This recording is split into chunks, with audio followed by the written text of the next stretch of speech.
Oh boy. I hate talking about stuff like this. But well, that's a lie. I love talking about stuff like this. I hate that things happen like this, that give me the opportunity to talk about stuff like this. First of all, what happened in Texas is horrific. You know, whether you're a filmmaker, documentarian, whether you're, any kind of artist who's going to create art off of the tragedy that happened, where the death toll is now up around 90 people and it's going to rise. There's a bunch of people still missing.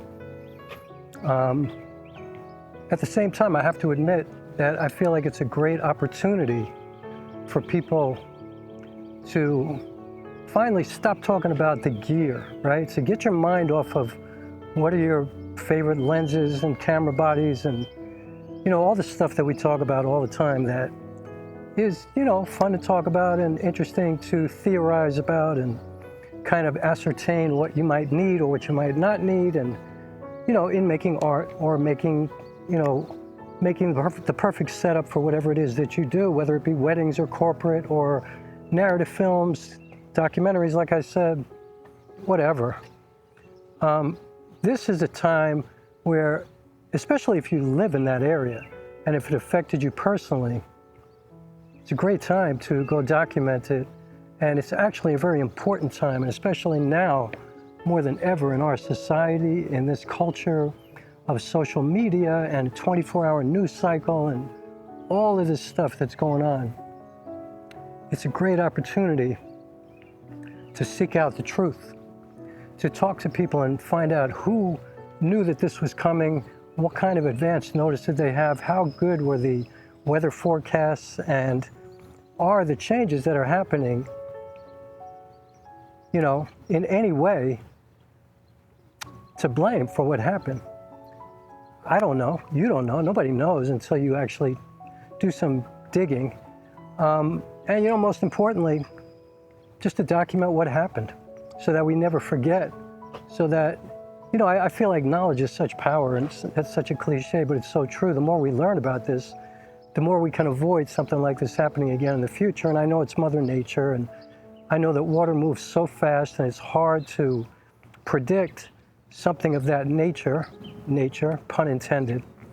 But on the other hand, usually the problem we have is that we predict things, we kind of over-predict, like we tell people get out, and then it's never quite as bad as what they predicted, or that's kind of the perception that a lot of people have. Like, they always tell us to leave, they always get us all upset, it's all hype, it's all dramatic, they're just trying to get people to watch, they're just trying to get people to, put their attention on this channel so we can get more commercials, so we can have more viewers, and nothing happens. But, in my mind, we should feel fortunate that nothing happened, not pissed off that they told us to leave or whatever. And I said that in my last video. And so I think that, it's just kind of odd to me that nobody had any idea that they were getting emergency notices on their phone after the water was already up to people's waists and people were already floating away and cars were turned over and homes were destroyed. When they were in the middle of it, that's when the notices started to come, which is kind of weird.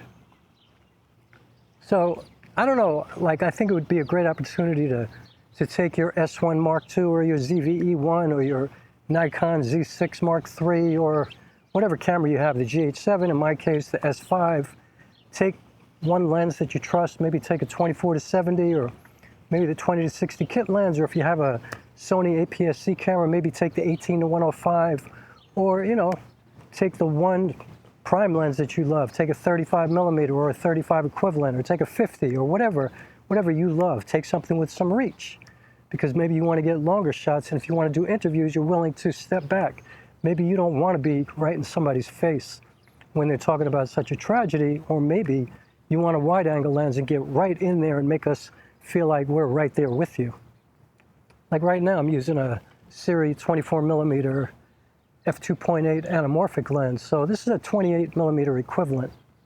And it's a pretty wide angle lens. I can get pretty close. I'm probably 4 feet from the camera right now. You see a bridge behind me. I'm shooting at f2.8 because I'm actually testing the aperture right now just to see what I can get out of this camera when I shoot close like this.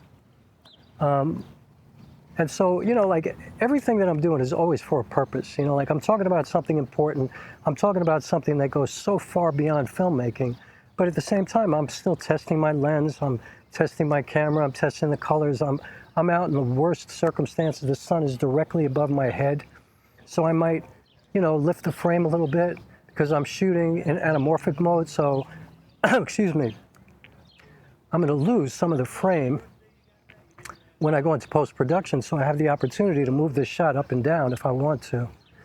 I'm always thinking like that. You know, I'm always thinking about testing, getting the best image, getting the most out of my storytelling, but only because I want the best story. You know, I want it to look amazing. I don't want anything to be distracting, you know. I want people to watch it and just take in the subject matter, you know, not think like, oh, it's a great image or it's a horrible image or the background is blown out or whatever. Like, I just want to do the best that I can do just so I can get right to the story. And so I think if you live in Texas, if you live anywhere in that area, if you live within traveling distance, maybe drive there. Like, I live in New York. I'm not going to Texas. I can't afford to do that. I can't just leave. But if you live in that area, it would be a great opportunity to take a camera like the GH7 or the S5 2X, you know, the S5, like whatever camera you have. You know, obviously I'm a Panasonic person because I keep mentioning Panasonic cameras, but if you're with Sony, if you have a A6700 or an FX30 or an FX3 or whatever you have, a ZV-E1, if you have a Canon R5C or an R8 or whatever, you know, like whatever camera you have, Fuji cameras, like whatever you have, pick a focal length that you love. Hopefully you know this camera inside out at this point, and just go down there and make sure you have some quality sound so you can capture something on people. Get a good shotgun on your camera, or, you know, maybe carry a little lavalier mic around with you, and people might not mind having it put on their shirt, or maybe even holding it in their hand. Maybe go down there with a friend who could boom it for you and try to document this amazing, tragic story. And you could be like a journalist, like a photojournalist, you know, like you can get to what exactly happened. Maybe you could speak to some of the, you know, the representatives down there. Maybe you could speak to some of the council people, some of the political people in that area, some of the news people, some of the officials, you know, who are part of the response. Like, at this point, I'm confused. Does FEMA even exist? Like, is FEMA going to go down there and help these people? Because, you know, like in New Orleans, FEMA was there like right away. I mean, in any tragedy, FEMA is always there on the ground. You know, are people going to show up? Do we still even have FEMA? Like, what is the response going to be to help these people? Need help. What kind of grants or loans or assistance are they going to get to rebuild their lives? Like, where are we at? You know, so many people were fired from positions that deal with National Weather Service types of stuff. I don't know if any of that affected this situation. I don't know if it could have been avoided because of that. Maybe not. Maybe it's got nothing to do with anything. But it would be interesting to film it, to ask questions, and also to humanize these people, and also to kind of hip all of us to the fact that this could happen to any of us. I'm sitting here by the Hudson River. If we suddenly had like a dump of rain like that, the Hudson would crest and I would be underwater right here. I've seen the water this high. Like, I've seen this picnic table completely covered in water before. Now it's kind of at a normal state. But it would be interesting to go down there and see if there were any warning signs at all. I mean, kids were at a summer camp, for God's sake. They were at camp. Like, can you imagine sending your kid off to camp and now this happens? Like, I would want to know these answers if I was a parent. And, you know, I don't care who you follow politically or whatever. I would think that no matter what you believe in, when it comes to, you know, like things that might happen, you know, just theoretical stuff, I would think that when something actually happens and people are actually affected, that's the opportunity to bring everybody together. Because there's only one truth when it comes to this, you know. Was the response different now than it would have been before all of these Doge cuts, or was it not? That's pretty simple. And if it was not, then it's just a natural tragedy. And also we can talk to people who scientists who deal with climate change. Like, does any of this have to do with any of that? I think it's an incredible opportunity to educate people through art. That's what I think art is for. And I am not trying to push any political agenda, or, I'm not trying to say anything without saying it. I'm not trying to be slick with this. I'm just saying, as an artist and as a human being and as somebody who cares about such things, that's the way I see what we have in our hands as great opportunities to contribute to society, and in this case, to probably save lives moving forward, and to give the people who have had to endure this tragedy some knowledge and some, I can't believe I'm going to use this word because I don't really believe in closure, but maybe they'll get some answers. I don't know about closure, because if you've lost somebody, you can never get that person back. You can't change anything that happened. It happened, the storm happened, the river crested, these homes were destroyed, people were lost, pets were lost.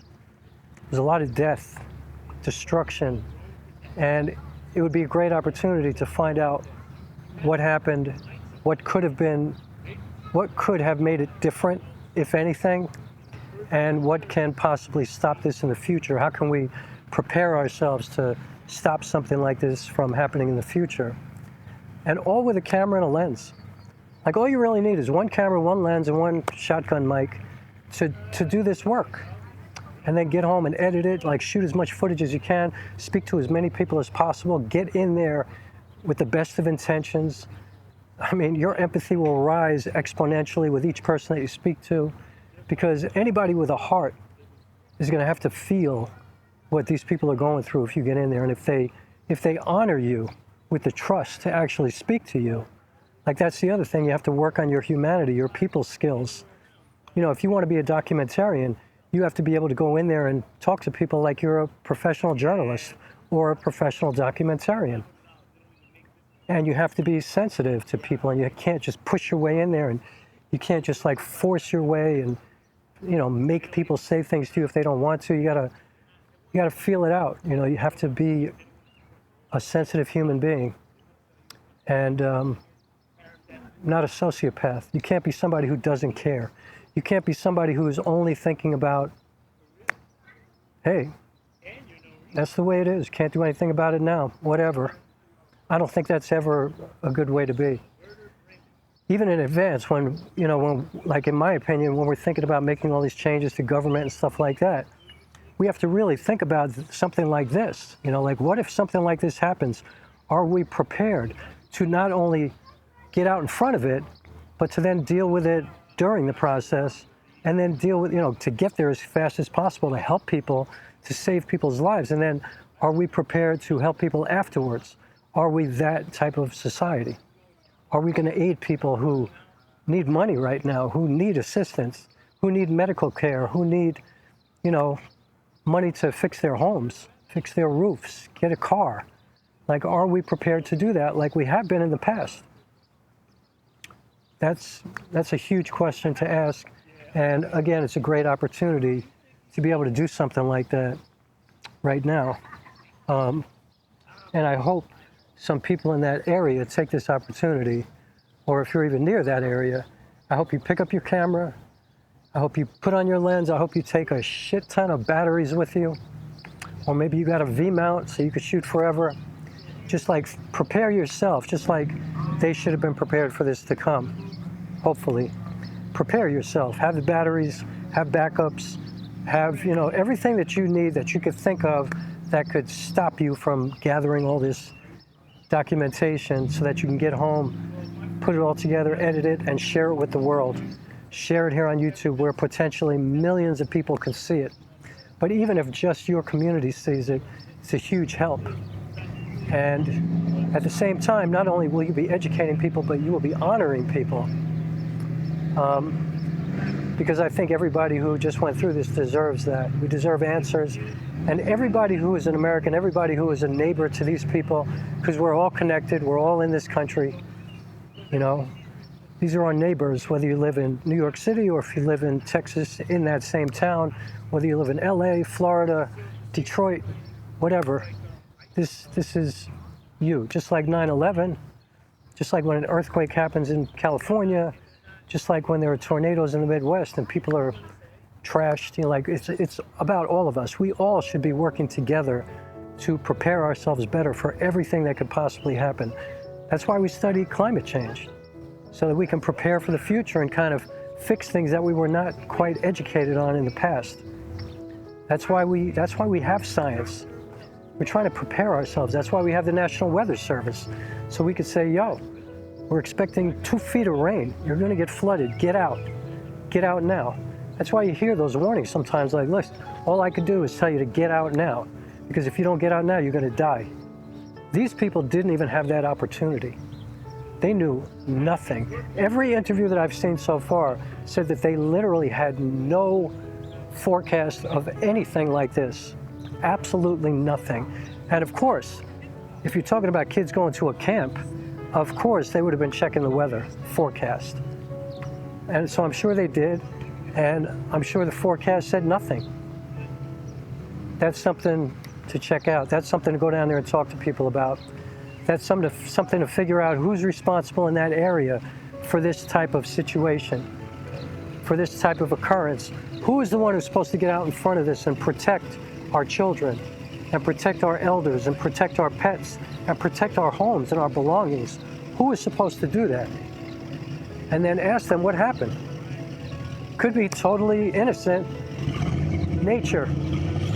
You know, you can't control nature sometimes, but sometimes you can see it coming and get out of its way. And that's what I'm wondering. And that's where I see the opportunity. So pick up your camera, pick up your lens. Hopefully you've done all the work. Hopefully you've studied up and down, north and south, east and west. You know your camera inside out. You know how to use it. You know how to capture stuff. This is your opportunity to do a real job, to do something significant, to do something meaningful, to do something contributing. This is your chance to do something, to not just sit there and talk about dynamic range and rolling shutter and autofocus. Like, all of that doesn't matter now. The only thing that matters is you have something that is like a movie-making machine that can document this so much better than your phone.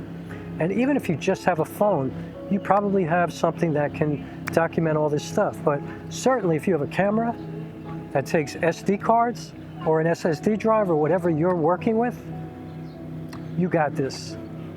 You got this. So get yourself together and do what you got to do for all of us, for the people of Texas. Man, it just kills me to think about what some of those people are going through right now. So get out there and do something. And thank you in advance for that. That's it.